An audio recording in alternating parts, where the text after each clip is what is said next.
పేరు జయేష్. ఓకే. నేనే నాన్న కానాయతిల్ సంతోషం. How do I say it? Nice to meet you. Kanatil Santosham. So, whether I teach you or not, but you are supposed to teach me few things, basic things in Malayalam. Right? Very sweet language. I'd like to learn a few things. Basic things. Thank you, hello, welcome, and all that. Right? Okay. Meanwhile, everyone will be comfortable in English? Okay. So, I'll introduce myself. My name is Prof.Jayesh Pandey. I'm currently working at Tribhuvan Sarkari University along with Professor Ruchil, Professor Seema. I basically teach and research in the area of organizational behavior and human resource management.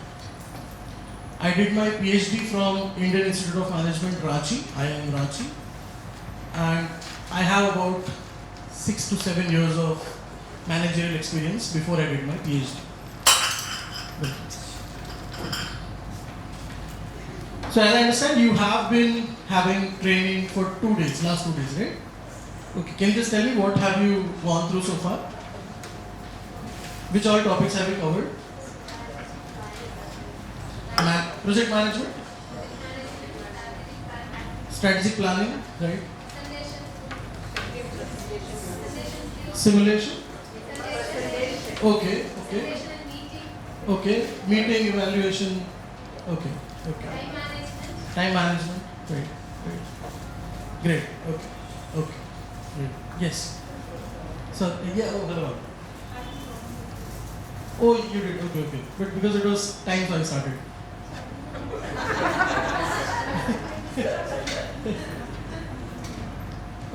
Not as of now. We can do it at the end of this session. Right? Yeah. Okay. Right. So mostly you have talked about strategy, project management, time management, priority management, communication. Right. Today and tomorrow I will have a few sessions with you in which we will talk about leadership, people management, then how to manage performance evaluation, and then finally delegation and responsibilities. Right.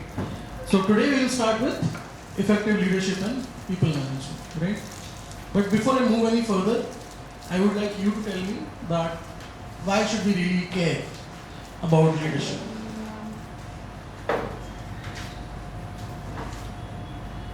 Why talk about leadership? What is the need of this? Can we not skip it?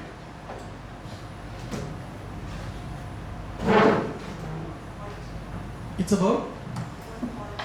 an important quality to be a leader, okay? What else? In any organization, there should be a leader. In any organization, there should be a leader, okay? Okay. What else? If you are a leader, we can inspire others. It's a valid point. That means inspiring others is part of your job. Correct?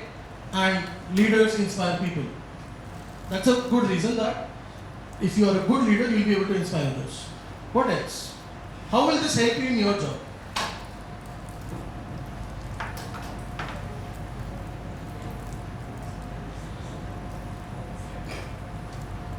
Okay, so how will it help you?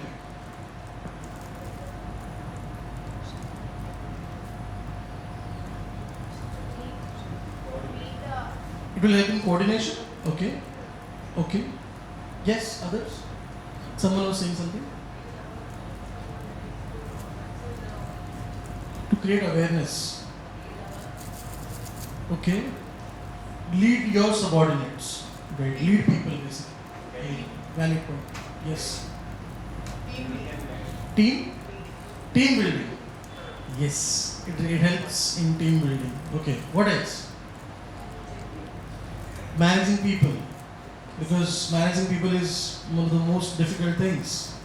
because people are one of the most difficult part of any organization, right? Do you think you're ready to work with perfect people? You have perfect people around you? No. I also don't have perfect people around me, right? So in my job, I also need to manage people, and they are the most difficult part. That's the most difficult part, right? Because I have a certain goal in mind, but people have different kind of goals. And when we have different goals, we can't work together. Correct? So managing people is very difficult, tiring, frustrating, right? And that's where the role of a leader comes alive, right? Anything else that you want to add?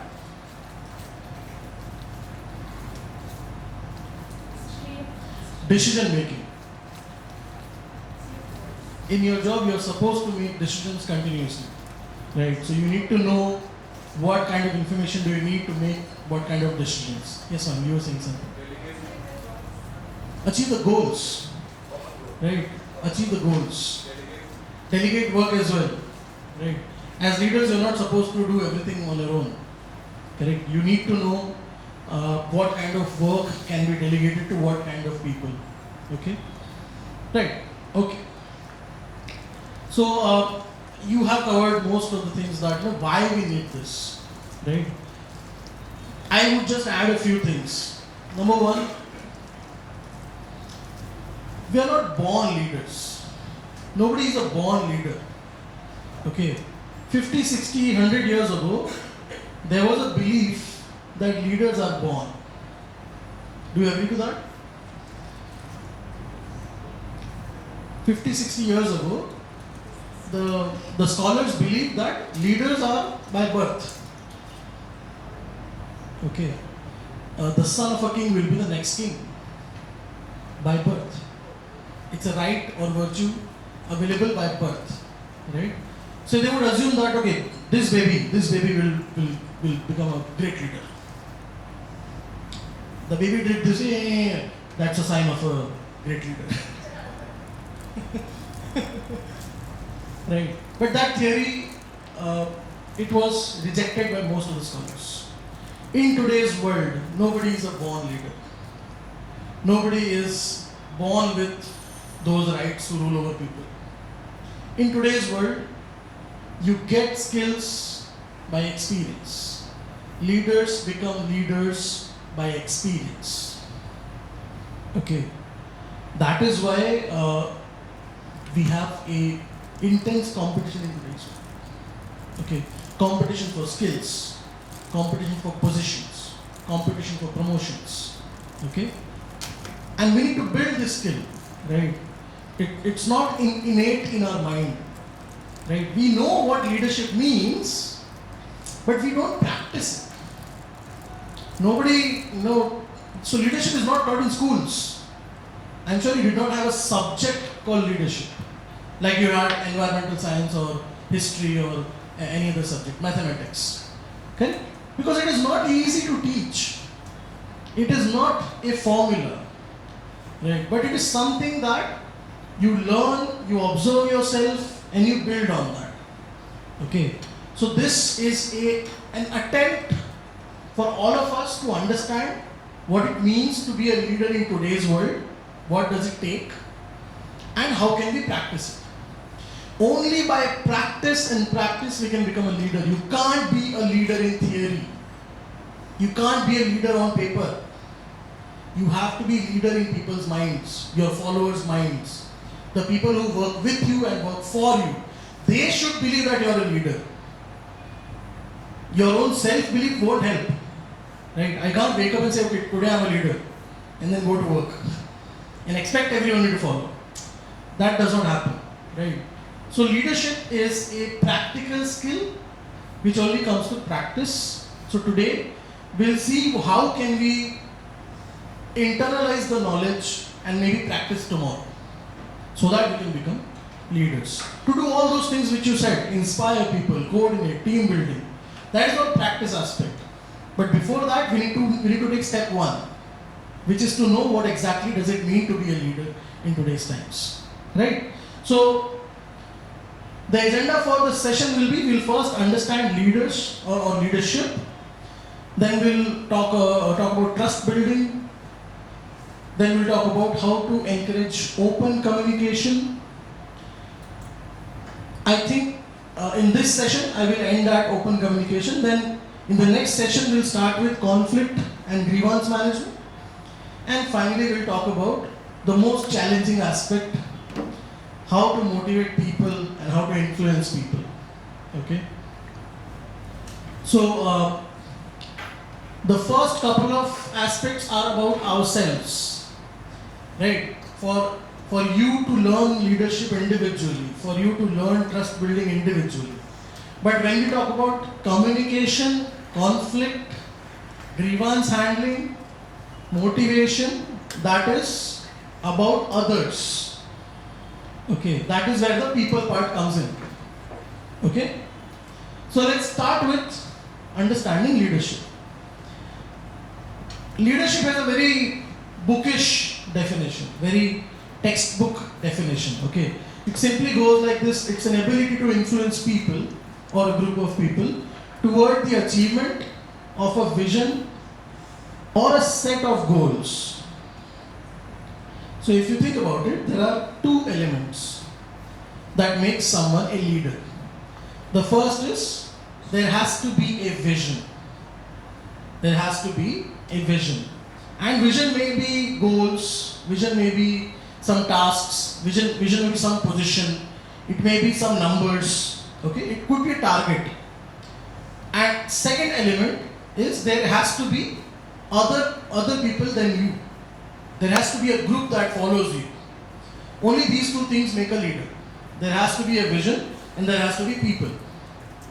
If you have only one of them and not the other, then it's a problem. You may be a person who is very clear in vision, that you know how to make India a developed nation by 2047, but nobody is there to listen to you. Nobody is listening to you. Nobody cares. So if you don't have people to follow, you're not a leader. And second thing, if you have hundreds of thousands of people following you, but no vision, again you're doomed. Because the people will do whatever you tell them to do, but you don't have an iota of idea or a vision or a goal. Correct? So there has to be these two things. Right? So from after this training ends and when you go to your workplace, please question these two things. Do I have a set of people who will follow me? And that could also mean your boss, your peers, or your subordinates, because it's just people who follow you. They don't have to be hierarchically below you. Okay? So ask yourself, do I have a set of people who will follow me? And second, do I have a vision to give them? A vision that will have a better tomorrow. Okay? When you have clear answers to these things, that means you have leadership potential. You can start exerting power. You can start leading people. Right? Okay. When we talk about leadership, there is always a debate that is task more important or people are more important. Every leader goes through this dilemma. Right? At one side there is task, at other side there is people. Some leaders are task oriented, some leaders are people oriented. The question is, what kind of leader are you? How many of you, and don't think, answer instantaneously. How many of you think you are a task oriented person? That means you'll always think of task. Raise your hands, don't think much. Okay, and how many of you think you're a people oriented person? Raise your hands. Okay, there are many who did not raise hands. Why? You're not clear. You would like to think that you're both? Or none? I hope none does not exist. Okay, both is fine. Usually we have one area which we lean towards. Okay, usually either you are task oriented or you are people oriented. Okay, so just think of some extreme example. Let's say your subordinate comes for some leave application. Let's say one of their family members is sick and they're applying for a leave. And on that day, they were supposed to do something which is most critical, and if they are absent, nobody else will be able to do that job. As a leader, as a manager, would you approve of that leave, or would you ask them to work? That will show your orientation. Okay, because if the work is very critical, as critical as assume that the CM of the state has asked you to do something, and only that employee will be able to do that. But that employee's family member is sick, so they want to leave. What do you do? What would you do? Tricky situation? Welcome to life. Life is tricky. You can't have both. Now you have to choose. Do you choose the task, or you choose your employee? What will you choose? Now here you can't say both, because the work will not be done if the employee is not there. So what do you do?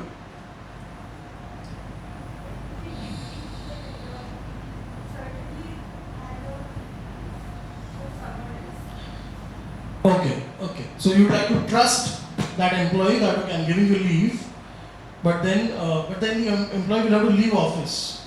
The work can only be done in the office. So you know what? Mostly all of us, if push comes to shove, mostly all of us will say, okay, don't take leave, do the job and then go. I'll give you 10 days leave after this. Mostly all of us will do that. Okay. See, that's where our true self comes out. No? When you're pressured, your true self will not present itself here, because here you're relaxed. Okay, some professor has come. He's talking some nonsense about leadership. It's okay. Let's have chocolates and enjoy the day. But life gives you pressure situations. That's where your true self comes in, right? And that is where you show your true colors. That do you prefer task or people? Some people are people oriented. It's there are both kinds of leaders exist, right? But then we need to understand what it means if I have a very high task orientation or a very high people orientation.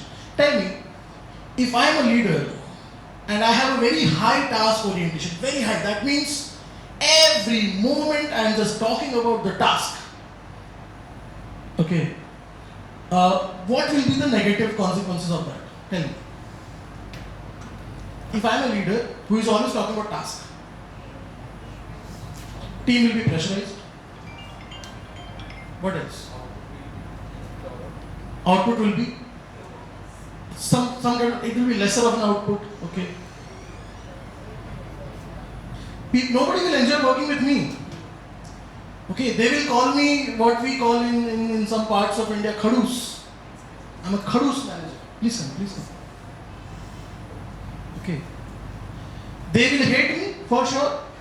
Everyone will hate me. Right? Imagine my subordinate comes to me and says that, hi sir, I need leaves for my wedding. And I'm like, no, do the work first. Your wedding is not my problem. Get married during non-working hours. Okay. Go to honeymoon to office. Right? People will hate me for sure. Now think of the other extreme. What if I am too people oriented? Okay, if I am a manager who is completely people oriented. So my employees will say, sir, I need 15 days leave because my son has exam. Take it. It's okay. 15 days, go for 20 days. My young employees will call me, sir, I had a breakup. Oh no, don't come to office.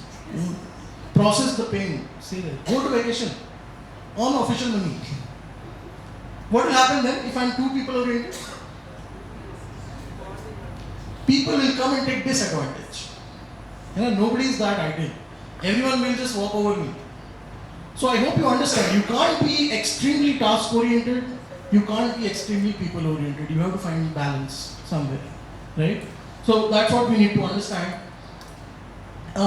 Let me give you a couple of scenarios and ask you to do something. I ask you to take the decision. So you have to think and tell me what will you do. Okay. It is the peak sowing season and your district has received seed stock later than expected due to logistical issues at the state warehouse. The minister's office has sought an update and farmers are already calling local extension officers with complaints. Your field staff are working, but there is a visible confusion about routes, quantities and timelines. Some officers are asking for clarification while others are making their own arrangements. If distribution does not begin within the next 48 hours, the delay will directly affect crop planning for the season. You are asked to step in and sort this out. As a leader, how would you respond? You can take 1 minute and tell me.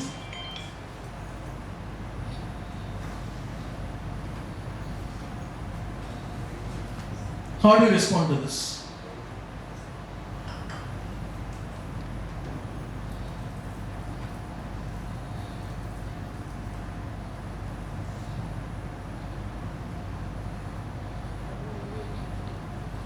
My simple question is, will you take a task-based approach or people-based approach? Why? Because? No, one person. Just raise your hand and tell me. Yes. There is some pressure, time pressure is there. Very good. Okay. Anything else?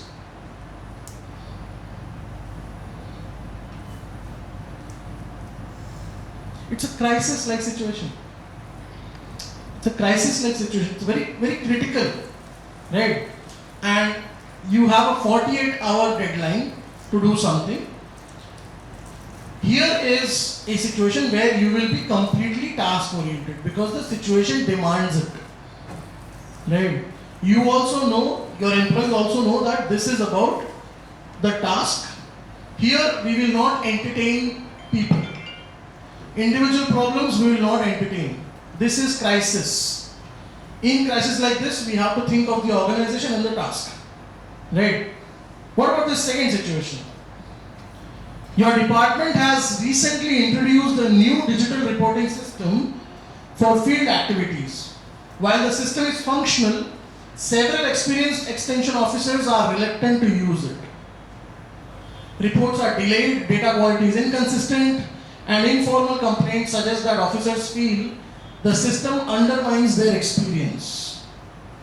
In the recent review meeting, one senior officer openly questioned the need for the system and the others remained silent. No deadlines have been missed yet, but there is growing disengagement and quiet resistance.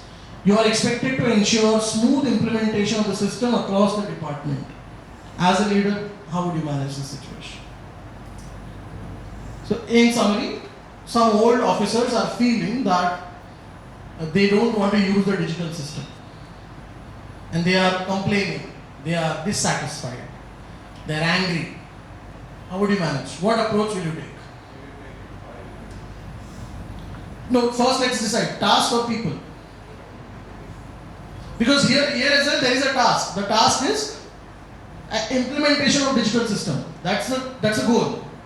So will you take a task-based leadership approach or a people-based leadership approach?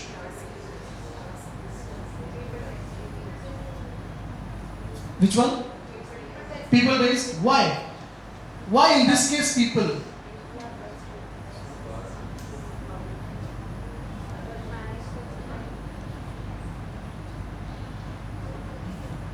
See, you have to tell me what is the root problem here.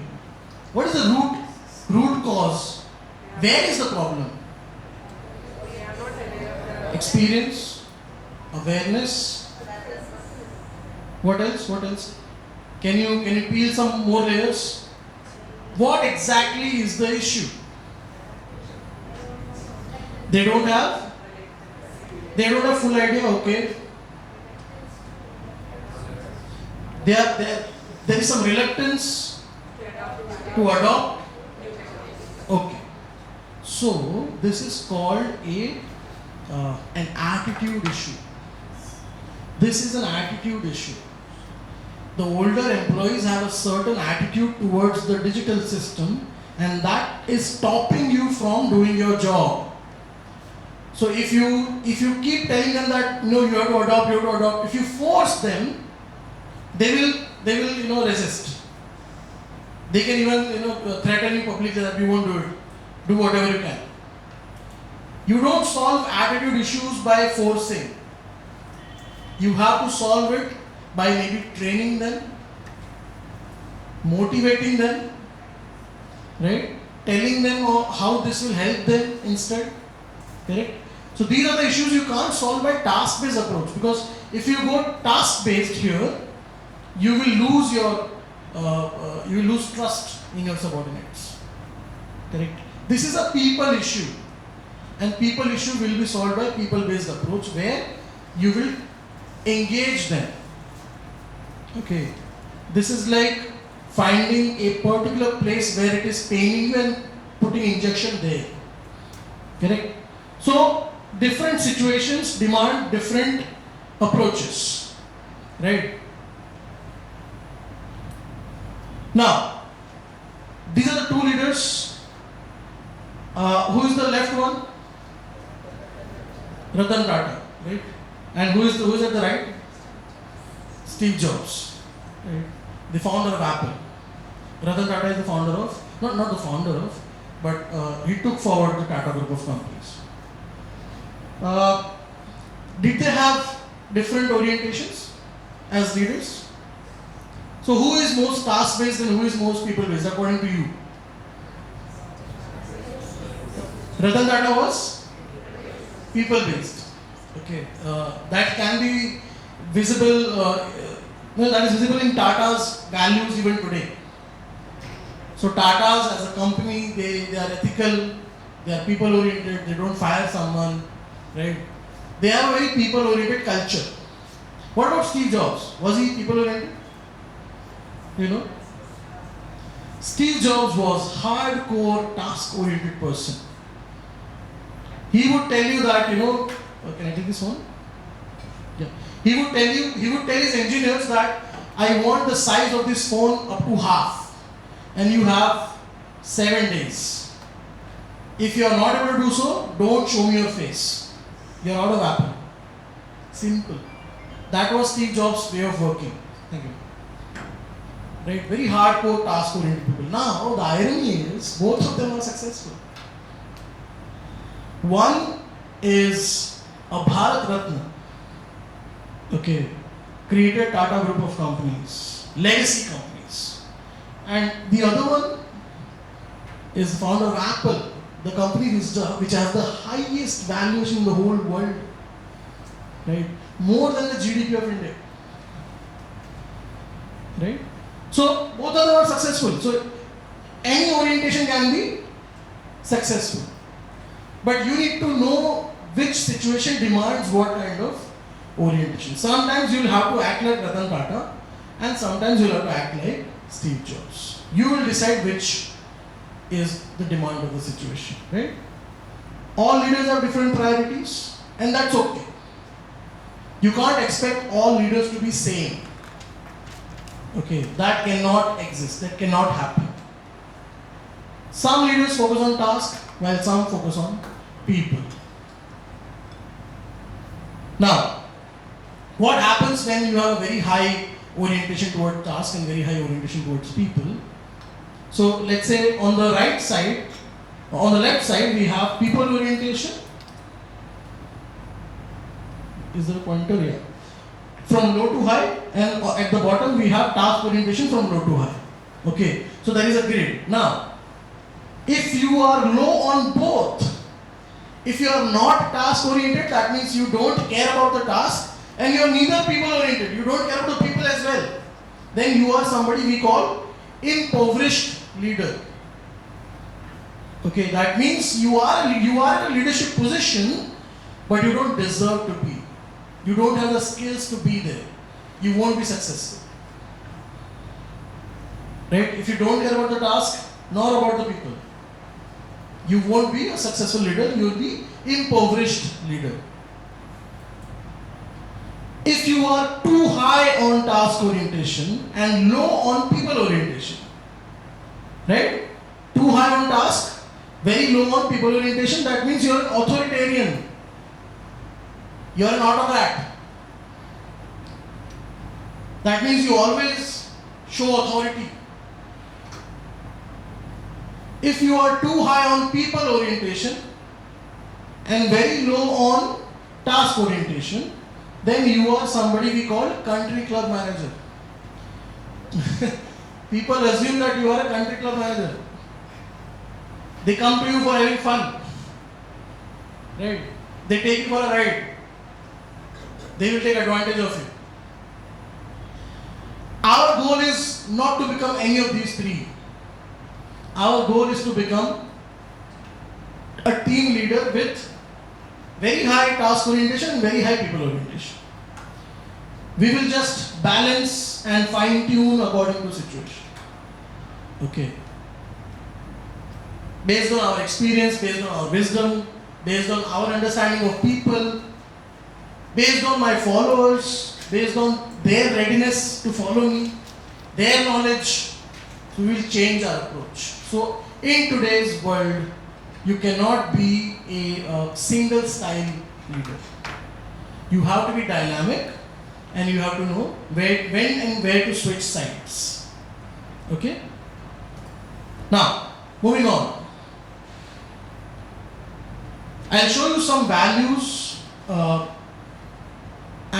I need you to tell me the top 3 values that are important to you individually. Okay? And don't think much. So these are the values: integrity, respect, trust, freedom, achievement, belonging. Don't think, just write down top 3 which are, in this moment, write down top 3 which are important to you. Just don't think much. Top 3 for you in your life. Which 3 values are most important? Top 3.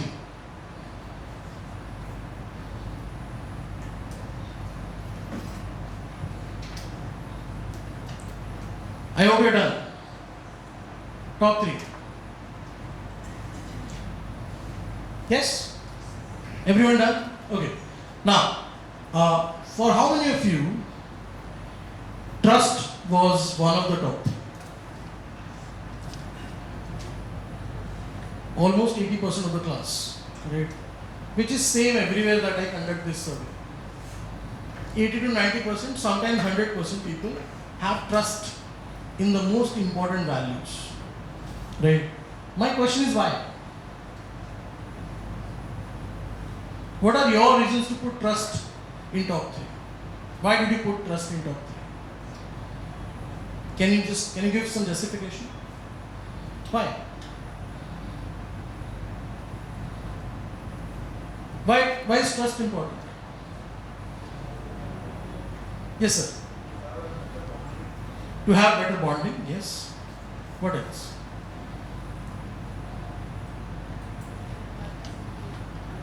We cannot work together if you don't have trust. Okay, that's correct. What else? Very good. Trust is a building block of many of them. Okay, for example, if you trust others, you also feel belongingness. Right? If I trust my colleagues, then I also feel belongingness in my workplace. Because I trust everyone. Because I know nobody will stab me in the back. Okay. So, for us to work as human beings, as a social group, we need trust. We need to trust, we need to be able to trust others, and we need others to trust us. Right? For example, I am teaching you right now. I need to trust you enough that you won't stand up and slap me. I trust you enough that you won't do it. You're all civil people. And you need to trust me that whatever I share makes some sense. That I don't teach you garbage. Correct? If we didn't have this trust, we would not be here. Right? Your organization invited professors from Tribhuvan Sarkari University because they had trust that the people will bring their own expertise and they will share something meaningful. And the professors who have come here to deliver these trainings, they trust the participants enough that okay, they will all participate, they will listen, they will respond, and they will engage, so that we can have a meaningful experience. Right? Please understand, as society to function better, we need trust. Both ways. Okay? It's about me trusting you and you trusting me. And that is why as leaders, if you are not able to instill trust in others, there is a problem. As a leader, people should have trust in you. And that we need to learn. How to make ourselves trustworthy. Okay? So, as leaders, why do we care about trust? First, it reduces cognitive load. It reduces cognitive load. That means, if there is no trust, we'll spend more and more time to believe that, okay, this person will help me. Right? There is a saying, it takes a lot of time to build trust. Trust takes time. Correct? It's very difficult to trust someone. Right? Imagine yourself in a very, very, very bad situation. Let's say let's say me. Imagine I am stuck somewhere, maybe somewhere on the road, and imagine my tire is flat. Okay, there is puncture. The tire is punctured, and I have no money. I have no resources to help myself. Who do I call? I'll call maybe those 2-3 people whom I trust with my life. Right? So trust is very difficult to build. It's not easily built. It takes time, it takes commitment, it takes investment. Correct? So if you don't have trust in someone, you will have to bear a lot of cognitive load. Okay? You will have to prove yourself trustworthy. And that takes time. Then, precondition for honesty and feedback. True and honest feedback can only come from people whom we can trust. Right?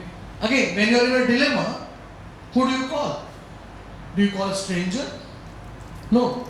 We call someone who can help us, who we trust enough to help us.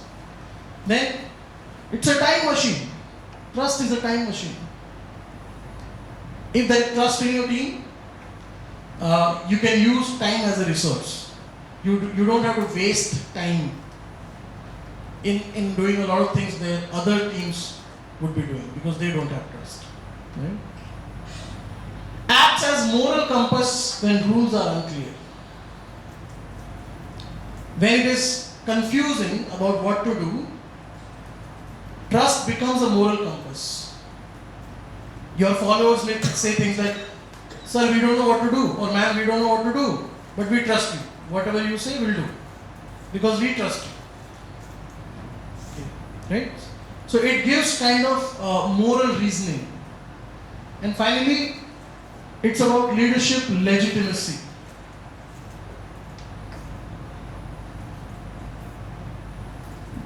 It's about what people say about you behind your back. What people say about you when you're absent. If you're a leader in your organizations, when you're not there, how people talk about you? Do they give you legitimacy by saying that Sheena ma'am is not there today, but Sheena ma'am is very particular, she's a great leader. Okay. If they talk in this way, that means your leadership is legitimized. It has a stamp of people's trust. Right? But if they say something bad, that delegitimizes your leadership, that questions your leadership. Right? Moving on. Now, trust is built of two things. Okay. It's a belief that you will not be harmed when you make yourself vulnerable. That is the textbook definition of trust. That means to have a belief that you will not do something bad to me when I am vulnerable. Okay. Is it a one-way process or two-way process? It's a two-way process. Okay? You can't keep questioning others' trustworthiness while not working on your trustworthiness. That is not how the society works. You will have to make yourself trustworthy and then demand trust from others. Okay? So trustworthiness plus trusting equals trust. Trustworthiness of yourself and trusting, that means you being able to trust others. That defines what trust is. Right? And we need to work on trustworthiness, because before demanding others to trust us, we should make ourselves trustworthy. Right? I should behave in a way that people can trust me. And we need to learn how to behave in that way. So we'll discover that today. How do we become trustworthy? How do we become trustworthy? Can you give me some inputs? How do we become trustworthy?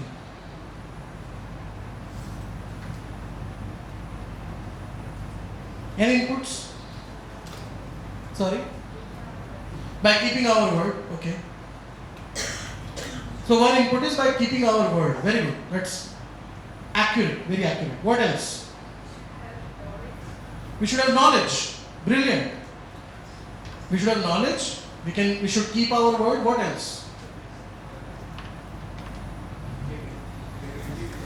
Integrity, dependability.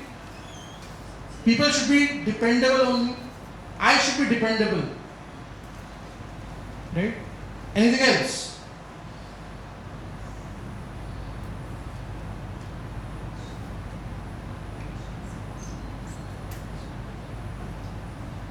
So, there is this David Meister trust equation. Okay?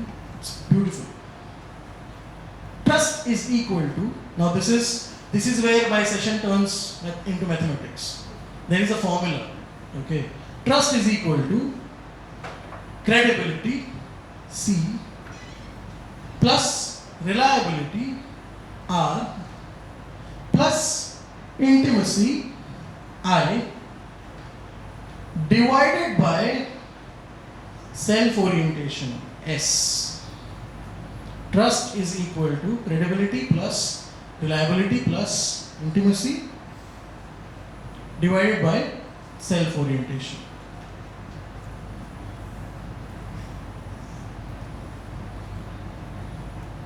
CRT divided by S. Now let's try to understand these things. Okay. First of all, what do you think of this equation? Any thoughts?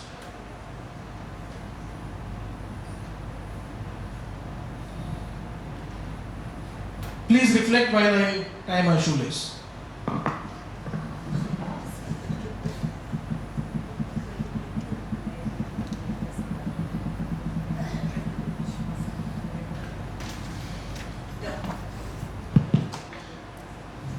So ma'am, you said keeping your word, correct? And you said, someone said knowledge. Okay. Keeping your word, where would you put that in this? Credibility, reliability, intimacy? Keeping your word. Reliability. That means I will do what I have said and I will say what I do. Right? Actions matching words. Reliability. For example, my session ends at 11:30. Right? No, 11. So if I say that I will finish by 11, I will have to finish by 11. What if I extend my session to 11:25 and your next session starts at 11:30? So I basically ate 25 minutes of your break time. You will hate me. Right? Now imagine me claiming that I will stop the session at 11. Don't worry, 11, fix. And then I finish at 11:25. You will say not only we hate Professor Jayesh, he's a liar. He's a cold-blooded liar. That lying professor. Reliability is doing what you say, saying what you do.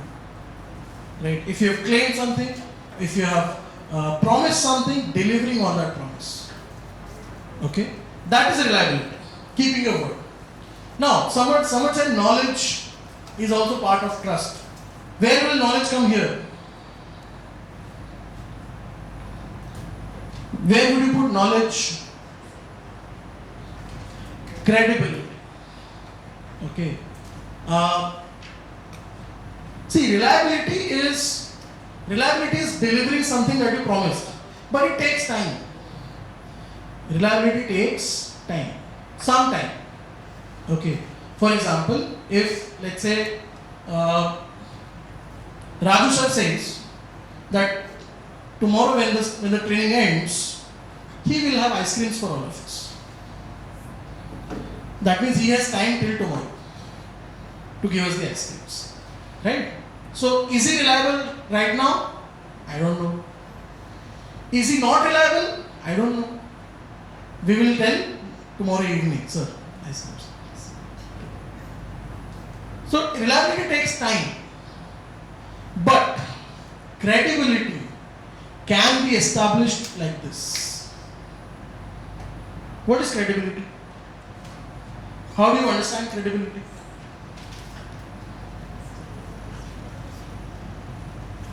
How do you understand, or how do you judge credibility? Yes? Past experience, exposure. What else? See, credibility is my background. Okay. Credibility is my background. So, do you remember when the session started, I properly introduced myself? Do you remember that I have done PhD from IRMA? I have about 7 years of managerial experience. Do you remember I said that? Why do you think I said that? To establish credibility. So that you know that it is not some Tom, Dick and Harry standing here and giving us gyan on leadership. So that you know, okay, whoever is here, maybe he or she is coming from some genuine place. He or she has some genuine background. And you can easily check my background. Okay. So that is how we can establish credibility like this. Right? Credibility is my credentials. It's my resume. It's my CV. It does not take time. You can't take 2 months to figure out whether I am from IRMA or not. Right? Credibility is what we do, what we have done in the past. Okay. So credibility is instantaneous. That is why wherever or whenever you go to a new environment where people don't know you, introduce yourself properly. Don't shy away from doing that. Sometimes people feel shy that, why am I talking about myself? But you're not talking about yourself. You're giving credibility to yourself because others need that. Otherwise, all of you will go home and question that, I don't know who came, from where. Some professor. But if you know that the person comes from this institute which has credibility, which is, let's say, a institute of national importance, then you know, okay, whoever came here had credibility. So credibility is instantaneous, can be established very quickly. Reliability takes some time. Reliability means delivering on your promise. Right? Reliability takes some time. What about, okay, I'll come to intimacy at the last. What about self-orientation? What is self-orientation?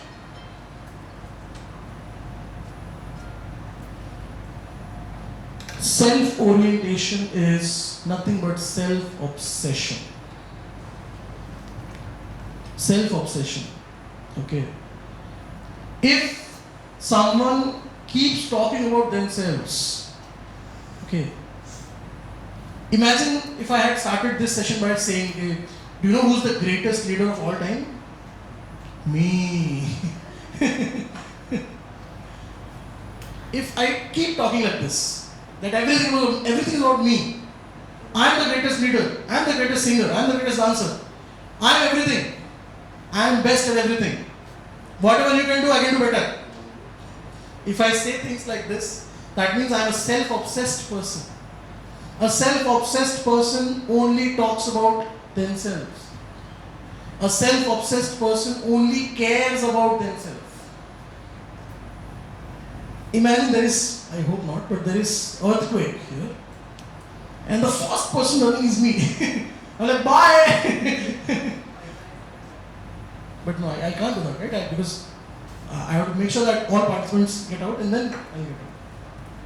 But self-obsessed people are only out there for themselves. They only benefit themselves. They always ask this question, what's in it for me? Why should I help you? You help me. Okay. So, can we really trust a self-obsessed person? Can you trust someone who is always just thinking of themselves? No, that's how it is in the denominator, in the equation. Right? Self-orientation is in the denominator. Okay, that means higher the self-orientation, lower the trustworthiness. Okay. Higher the credibility, higher the trustworthiness. Higher the reliability, higher the trustworthiness. But lower the self-orientation, higher the trustworthiness. Now let's talk about the last one, which is the most interesting. Intimacy. There is no logical explanation of intimacy. Intimacy can be established in a minute, or it cannot be established even in 1,000 years. Okay. Do you have some people in your organization, or maybe let's say in your society, in your apartment, or in your wherever you live? Do you have people who you hate for no reason? Do you have people like that? Who you don't like for no reason at all? I have. I'm sure you also have. There are some people we do not like, but there is no logical explanation of that. And there are some people who we really like, and again there is no logical explanation of that. That is called intimacy. Intimacy is abstract. There is no formula or there is no method to it. Okay. Please remember, take yourself back to your school days and think of the ways you made friends. Okay. Go to your childhood. Imagine you are in a school, you were like this. How did you make friends during that time? Did you introduce yourself? Hi, my name is this, I'm in second grade, I'm in your class, I'm in the same bus. Did you do like that? How did you make friends? How did you make friends? Remember, tell me. When you were kids, how did you make friends? Playing together? But even before playing, you need to be together to play, no? Do you remember? So, wait. Let's say this is my tiffin, and let's say this is man's tiffin. And I say, my tiffin, I have best friends. Now we are friends. No reason. Hey, you like Dhoni, I like Dhoni. Friends. Hey, you hate Rohit Sharma, I also hate Rohit Sharma. Friends. You like Malayalam movies, I also love Malayalam movies. Friends. Intimacy. There is no logic. Either it clicks or it does not. It's like, sorry, I took your chocolates. It's like the first meeting of arranged marriage. Right? First meeting. Now, either the bride and the groom, they click like this and they like each other in the first conversation, or they spend the whole married life deciding whether they love each other or not. Right?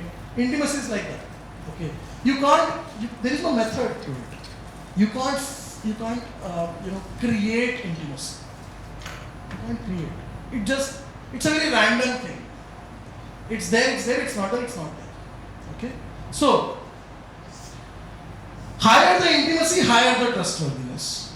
That is why we need to find common things with our subordinates, the things that we usually do together. Like those team building exercises, or those team lunch, team dinner, team vacation, whatnot. Those things are only aimed at having intimacy between the team members, that they should like each other. They should not hate each other. Okay. So this is the trust equation. Okay. Now, think of one colleague. Even if they are sitting here, it's okay.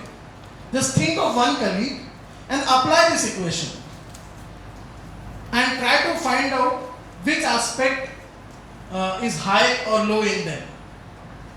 Okay. Think of one colleague and then just analyze that. Okay. It's possible that you may find them reliable because they might have promised you and helped you. It's possible that there is great intimacy. You share similar interests. You share likings of the same movies, same food. Okay. It's possible that their self-obsession will be very low. Right? So, whenever you want to establish trust, please work on these 4 things. And we'll do it in detail, okay?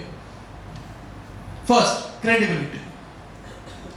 It shows how competent you are because it's about doing things or having done things. It's about skills, okay? It's about past record. Right? It's about what I have done so far. It shows that you are capable. Right? You are capable of delivering things that you have. This one. Okay. We can take this at the end of this class. Yes. And finally, relevant credentials. Relevant credentials. Okay, not just credentials. Okay. So, if I am delivering or conducting a training session on leadership, and imagine I have done PhD in rocket science. It does not match. Okay, imagine I am a theoretical physicist teaching about leadership. It's not relevant. But maybe in organizational behavior, PhD, that would be more relevant. Right? What are the emotional aspects of credibility?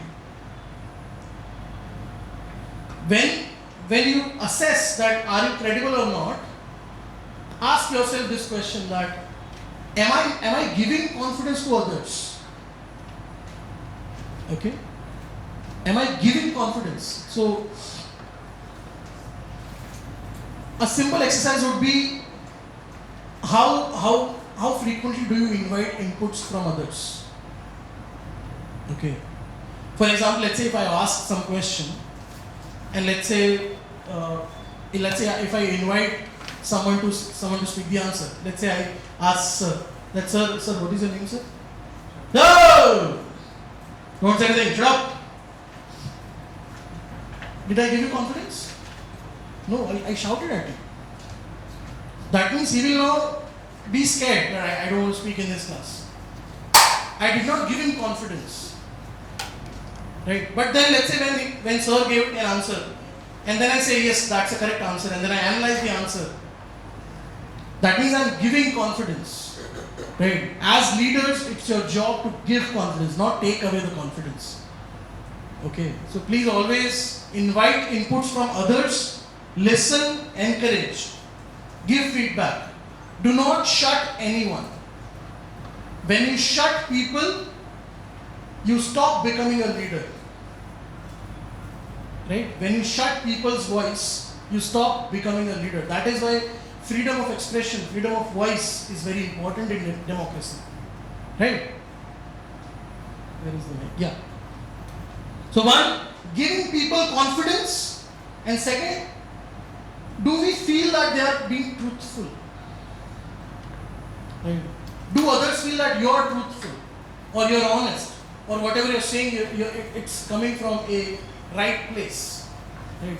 How much truthfulness do you have? Okay. These are the emotional aspects of credibility. Second component, reliability, very quickly. So reliability is all about fulfilling promises. It's all about fulfilling promises. Do you have people that come to you and then you say, okay, I can't solve your issue today because today I have a lot of work. Do one thing, I'll call you tomorrow. So if you say to someone that you will call them tomorrow and you don't call the next day, they will stop trusting you. They will say that, okay, this person is just, he will just promise. They will not deliver. Right? So if you promise someone that I will help you, not right now, but let's say tomorrow, the day after or whenever, fulfill that promise. Because when you don't fulfill your even smaller promise, you basically break their trust. You break the contract. And then they will stop coming to you. Right? It sets a good track record. If I started my sessions today on time, and if I finished on time as well, tomorrow you will feel that, okay, no, sir will finish on time. Because yesterday he also finished on time. It's about setting track record. Right? We all want to have a good track record in our job positions. Right? And finally, consistency. That means people can predict our behavior. If someone will be facing problem in my team, other colleague will say, go to Jayesh sir. He will help. Because he helped me as well. So it gives you consistency. Your behavior can be predicted. Okay? What are the emotional aspects? In reliability. First, has the person understood what we need? So people judge on the basis of how much the leader has understood the needs of people.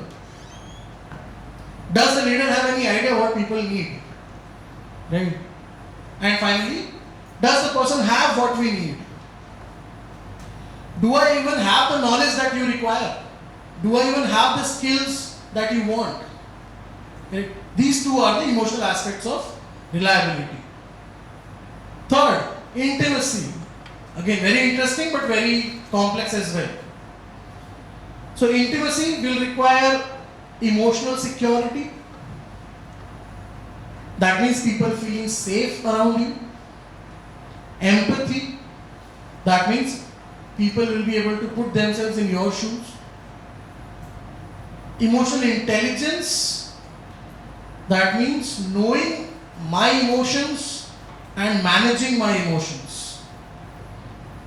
And emotional riskiness. That means, can you risk being vulnerable to the leader? So these things you can work on, okay, in intimacy. You can ask yourself that, have I created a safe environment in my organization where people can come to me and talk to me about anything? If they are, let's say, facing a problem, they should not be scared to come to me. Okay? Am I emotionally intelligent enough that I will process my emotions and their emotions and do the right thing? Am I able to empathize with them? And finally, am I supportive enough for them to be emotionally vulnerable to me? Right? These are the things you can work on for intimacy. See, intimacy is all about emotions. It's not logical, it's abstract. Okay. But you need to be emotionally at the right place. And finally, self-orientation. That means helping others, not just yourself all the time. Okay. Sharing your umbrella while it's raining or giving your umbrella to a baby. They are two different things. Let's say there is a mother and a child raining in rain and you have the umbrella. You won't say, no, I need my umbrella. I won't give. There's a baby, drenching in water. That will be catastrophic. You need to give the umbrella to them, right? So, sharing or giving resources to others, right? Listening to others while they talk to you, not continuously be on phone. Okay, your employee comes to you and says that, sir, sir, my mother is really sick, sir. She is fighting for life and death. And me being manager, yeah, very good, very good. Life and death, yeah, nice movie, yeah. Very good, yeah. The person is telling about his mother, and I am on my phone. Have you noticed this behavior? It's very common nowadays. Not just in office, but at our homes, with our friends, at dinner table, right? Of course, we can't get away with, we can't get rid of mobile phones. But when someone is being vulnerable to you, and you're just looking at your phone, it's very insulting. Okay, it's very insulting. That is a purest form of self-obsessed behavior. Okay, that is why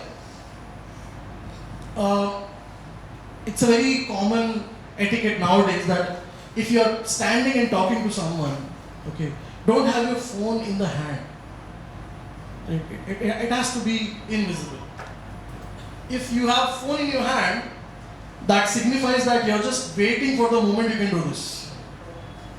Okay. So when I teach in my classroom, I have this rule that your phone should not be on the bench, like this. Right? Because I know as I turn my back, half of my students will doing something on the phone, playing games or chatting on WhatsApp or whatnot. Right? I don't want that distraction. Okay. It's good enough that they do it behind my back so that they don't insult me. But then what I'm teaching does not get transferred. So I have this rule in my class that your phone should not be visible to me. Right? Your phone should be either in your bag or in your pockets. Okay. Now, self-orientation, higher the self-orientation, lower the trustworthiness. Lower the self-orientation, higher the trustworthiness. Right? Okay. Self-obsession. Now, how do you know whether some behavior is self-obsessed behavior or not? So you ask questions. Okay. If you find yourself asking these questions frequently in your life, I'm repeating.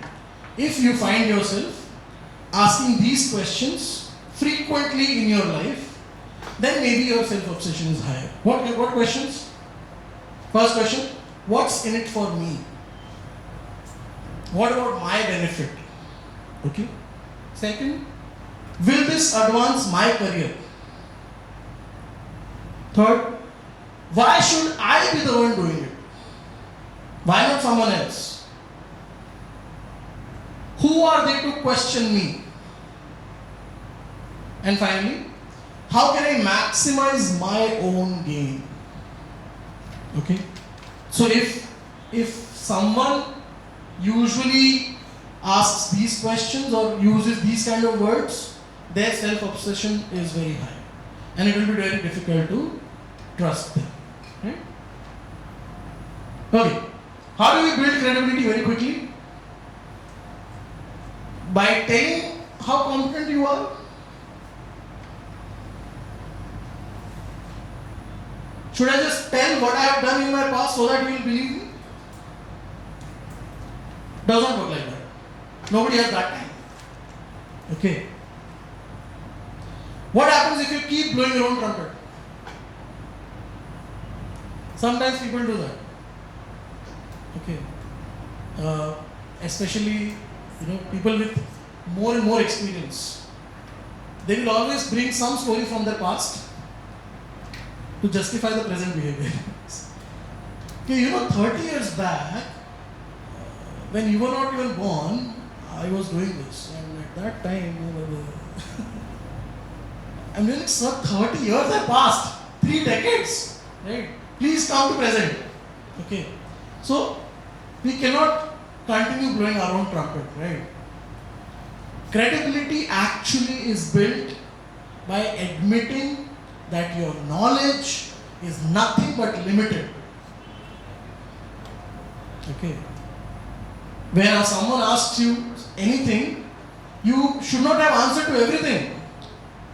You can say, you know what, I actually don't know about it. I'll have to look into it.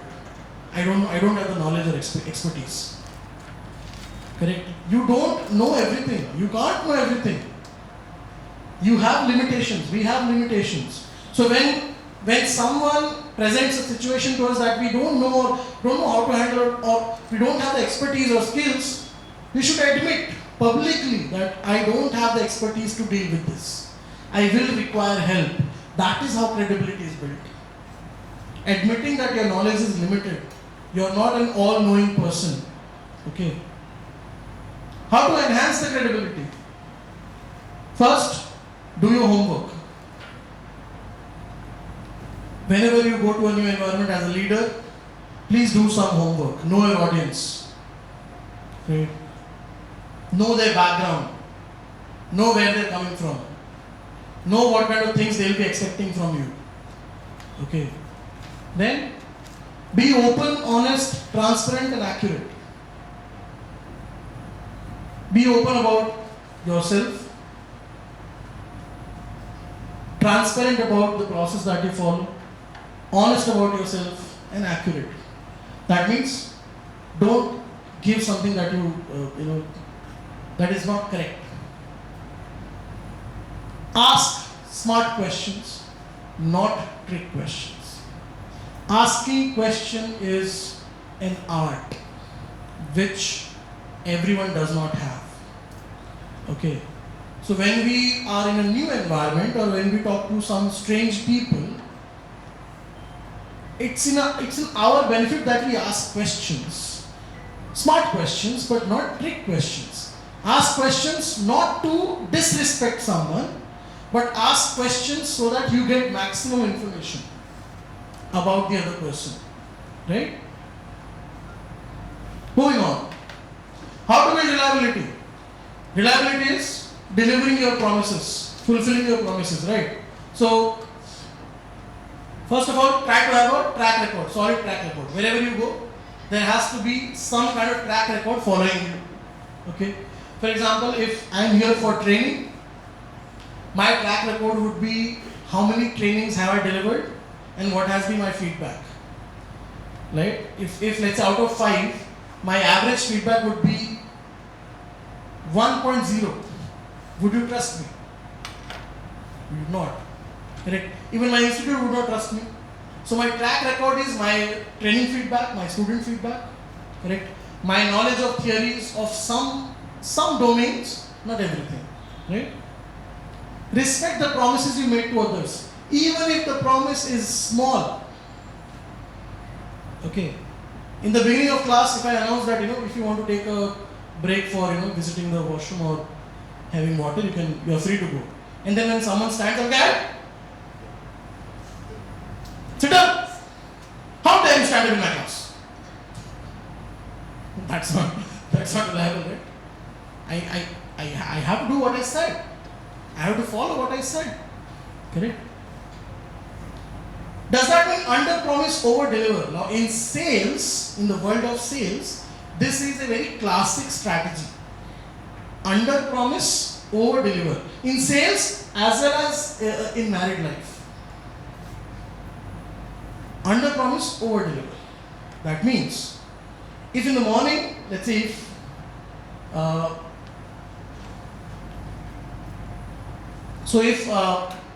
let's say in the morning my wife says something that when you come from office, bring milk. Okay. I'll say okay, I don't have time for all that. Right? And then when I go home in the evening, not only do I buy milk, but I also buy flowers. Right? So that I bought the milk, but I also gave flowers. Under promise, over deliver. That is not a good tactic. It only works in sales. It does not work anywhere else. Okay. We should not do that. Never go for under promise, over deliver. Because when you under promise, you lose some trust. So when I say no to my wife that I don't have time for bringing milk, she won't be able to trust me, right? She can go and get milk on herself, so the effort will be doubled, correct? She can call her friends and say that, my husband is not so good. So I've already lost trust, I've lost the battle, right? So never ever do under promise and over deliver. That is only sales, not in our life. We are in the field of public service. We should always promise and deliver exact same or more, but not under. Right? Trust takes time. It applies to reliability as well. Reliability takes time. It takes a certain amount of cycles. Only after the people can say you are a reliable person. How to enhance reliability? Make and keep promises. And you know what? In the beginning, when you are building a new relation, make smaller promises and deliver. Don't make bigger promises. That I will bring the star and moons to you. I will give you the best training in the world that even Harvard University professors can't give. They can't do that. Correct? But you make smaller promises. That first of all, my sessions will always start on time, finish on time. Number two, we will be having some couple of group activities which will be very interesting. Number three, my sessions won't be boring. These are smaller promises which you can keep. So when you're in a new environment, start making smaller promises and deliver them. That is enough for trust. Right? Learn the language of others. And by this I don't mean you need to learn the language of audience. But you need to know how are they behaving. You need to know what is their expectations. You need to know what is right behavior for them. You need to know what will they appreciate and what will they not appreciate. Correct? That is how you learn the language of audience or new people. Right? Be meticulous about promises. Meticulous. Right? For example, Raju sir tomorrow will give us ice creams, not pizza. Ice creams. You can't expect pizza from him. You can expect ice creams from him. Right? Be meticulous. Know what you said. Do not change your position. Right? So I'm just joking. Okay. How to build intimacy? It's very abstract, but there is still something that you can do. One of the strongest components of trust. If you have high intimacy with someone, you will have lifelong trust. Okay, with that person, lifelong. Think of your best friend. In that case, very likely intimacy will be highest. And higher the intimacy, stronger the trust. It's a very strong element of trust. For example, think of nurse or doctors, teachers, lawyers. These professions need very high intimacy. Similar to professions which deal with public services or some government departments. Again, you need high intimacy because the trust in those kind of professions is the currency. Right? The trust is the currency in some positions.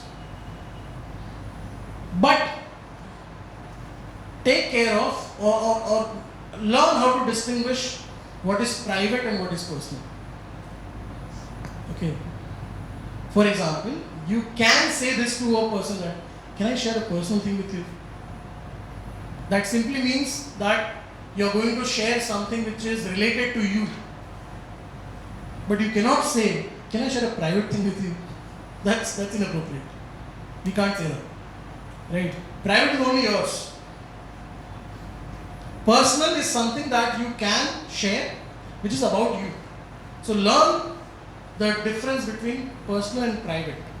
You can build intimacy by sharing personal things. But building intimacy by sharing private things is inappropriate. That you can't. Okay? How do you enhance intimacy? First, there is no shortcut. There is no magic trick. Okay? There is no magic trick. There is no shortcut. But then yes, you learn to open up to other people. Don't be close to other people. Don't judge other people. Open, be accepting of others. Right? Be the first one to take the first step. Sometimes we feel that, okay, why should I take the first step? They will come to me. Why should I go? Because we have ego. But for intimacy, ego is the enemy. So you have to let go of the ego. You have to take the first step. Take the first step. Right? Give the hand for handshake. You should be the first one. Respond to emotions. This is about emotional intelligence. What is the emotion of the other person who is talking to me? What emotion are they feeling? Are they scared? Are they happy? Are they sad? Are they disappointed? Are they frustrated? Are they ecstatic? Are they excited? When you mirror the emotion, the chances of being or building intimacy gets higher. Right? When somebody is excited, you should respond in excitement. Someone, let's say a friend comes to you in the morning when you go to office and they said, you know what, last night I watched a movie, a late night movie. And I said, oh, so what?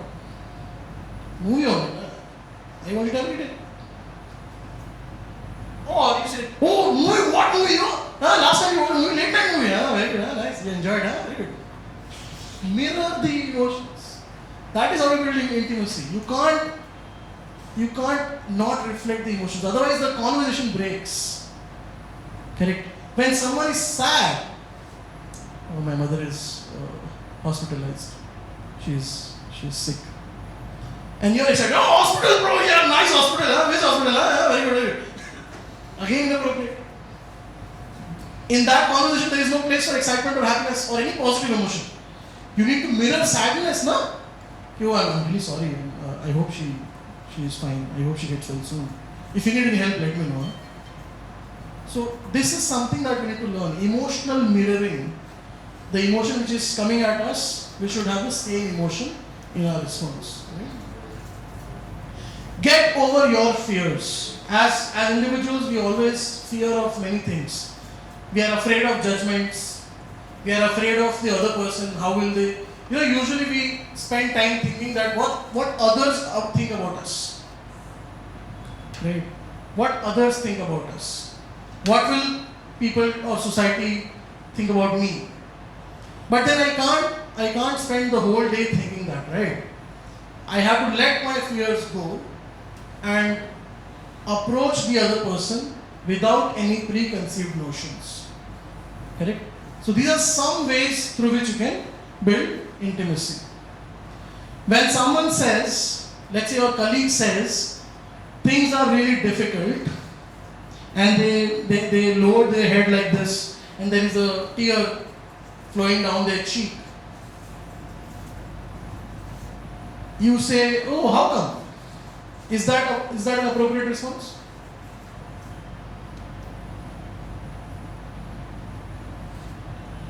When someone is, let's say, about to cry in front of you, and they say things are really difficult,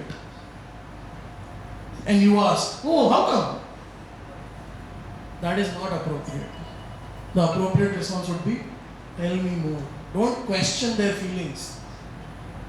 When you ask how come, you're essentially saying, yeah, things are difficult for all of us. Go to your cabin and cry there. Don't cry, come to me. I also have my own problems. Right? You're dismissing their emotions. But when you say tell me more, that says that you want to know what is the problem and you want to help. Okay. So that is how we can start being intimate with others. Right? And finally, how to manage self-orientation.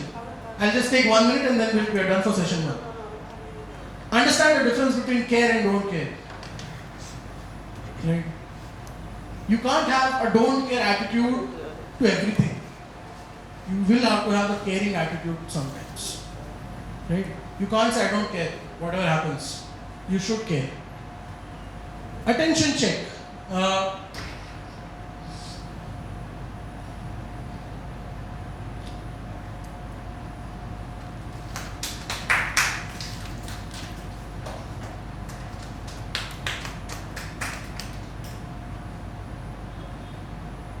I hope you're reading it. Okay. Okay. Now, while managing self-orientation or self-obsession, don't forget about yourself. Right? Lowering self-orientation does not mean that you let yourself go. Your thoughts are also important. Your wants, needs, priorities, desires are also important. Okay? How to lower self-obsession? First, be curious about others. Be curious about what others are going through. Be curious about what others if they need your help or what do they need from you. Share your agenda. Don't hide your agenda. Right? Tell others explicitly what are you going to do. Thinking out loud. That means sharing our thoughts out loud. Don't be silent for long. Right? Share your thoughts. Tell us what you're thinking. Even in training like this, from next session onwards, I would request all of you, don't be silent for a long time. Share your thoughts. Okay. From the next session onwards, I'll make you play a lot of games. So you'll have to speak. You'll have to move around. So I hope you're ready for that. Okay. Ask for feedback. If you think that things are not coming across, ask for feedback. That okay, are you okay with what I'm doing? Do you need something else? Can I do anything more? Right? And I think we are done for session 1. So I'll stop here. In the next session, we will talk about open communication, conflict management, and motivating others. Right? Are you okay with the speed? The speed is fine? Okay. Anything else which I can think of? Fine? Okay. Cool. Thank you. Thank you for being a patient audience. Thank you so much. I'll see you at 4 o'clock.